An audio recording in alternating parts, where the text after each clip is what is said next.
basically do this survival disaster in Japan, be terrible disaster, and the earthquake and all that. So say something that happened. Perhaps this little puppet show and demonstrate will help. I am Russell. Woe is me, for I can't help with all these things I imagine. All the problems of Earth.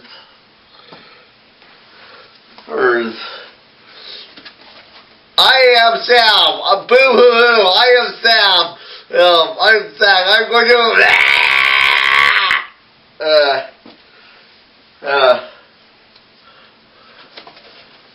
I am Robbie. I am also Sam. I'm going to... I'm the sugar and the barf and the jelly and the barf, the twilight and the snake! Wait for them! Wait for their sorrow! Right, it's true my psyche has come unglued and all that. Especially I have to deal with this, all these things. Especially I have to deal with it. You're right, we must bathe. For our good health, good hygiene is all worth it.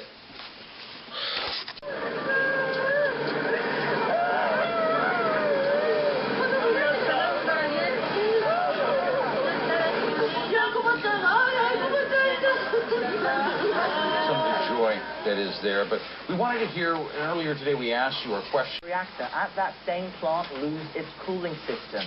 Meanwhile, search and rescue operations have found more victims, but few new survivors. Still, the government say 15,000 people have in fact been rescued. There are empty shelves and long lines for fuel in Japan. Water and electricity are problematic as well. Shelters are housing thousands who have lost everything. The recent estimate is some 450,000 people right now living in those shelters. Now, we have CNN teams across the hardest hit areas in the region, from Tokyo to Sendai and up the east coast near Ufanato. They're suffering through the same power problems residents are suffering as well, not consistent electricity. So we'll bring them to you as soon as they become available, and we'll only be able to have them up for a short amount of time so they can conserve the electricity they have in their generators. For a city on edge, this sent a frightening chill through its residents. With another big aftershock hitting Japan, authorities immediately issued a tsunami warning for the coastal city of Ishinomaki, and people wasted no time getting out. What is he saying? What is he saying? He said a 3-meter wave was coming. It was only days ago that their homes were devoured by the monster tsunami, the 10-meter wall of water collecting everything in its path.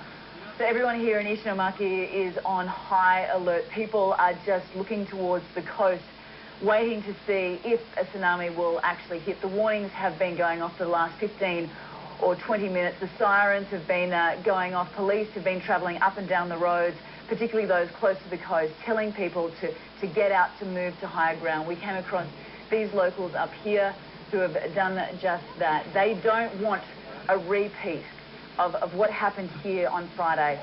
Taking refuge on a hillside, dozens of people whose eyes were firmly glued to the horizon. This woman was inside her house when Friday's tsunami struck. She raced upstairs as the water swirled beneath her. This time, she was taking no chances. Nor was this mother of two. As soon as I heard the sirens, she said, I raced to the kindergarten and grabbed my children. I was so scared, I just had to get to higher ground. After half an hour, it was clear the danger was over, but for 64-year-old Oikana Toshikazu, the terror remains. My heart is still racing, he said.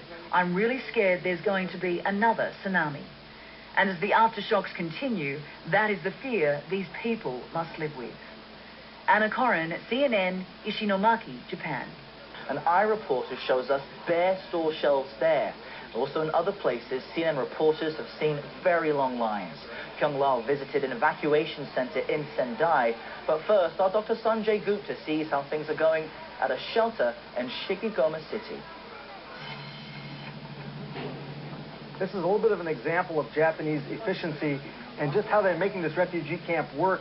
They're using a swimming pool for water. They're using the water for toilets, for bathing, but they've created a line, a long one, from the swimming pool all the way out here. People literally handing buckets off one to the other to try and get water to places where they need it most. So if you come out here and take a look, you see literally all these volunteers have come together and created this long line of volunteers to make this all happen. In the time that we were here in this refugee camp, we immediately got a sense of just how people are working together to try and accomplish these tasks. They have no idea how long they're going to be here, but they want to make sure that they can take care of their basic needs. Food and water is scarce, but they are starting to come into these evacuation centers. For the people who actually live in the city where there is no power and water or hot water, they have to stand in line at some of the stores. Some of the stores are selling some food and water, dry foods and water, but they're limiting how much you can buy. You can buy maybe a couple bottles of water and rice, or you can buy some potato chips and some water. So it's very limited rations across the board. The one thing I will say, too, is that something that's really spectacular, especially if you're a Westerner, is the amount of order and care that the Japanese have for one another, even in the face of this massive disaster. Lines are very orderly. Even people here in the emergency centers, they are helping each other stand up, making sure that everybody is fed and everybody has enough water. Even if they have to give up something, they want to make sure that the community is able to keep moving on. They were the best match couple in ever. The genie soon got his freedom. And peace was achieved and everyone was happy. And peace was achieved throughout the kingdom. Everything was amazing.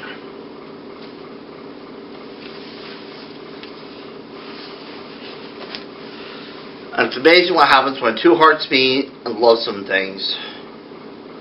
Ooh la la, the things you do for love. This is another heartfelt show over and out. Oh, Ted Harris over and out.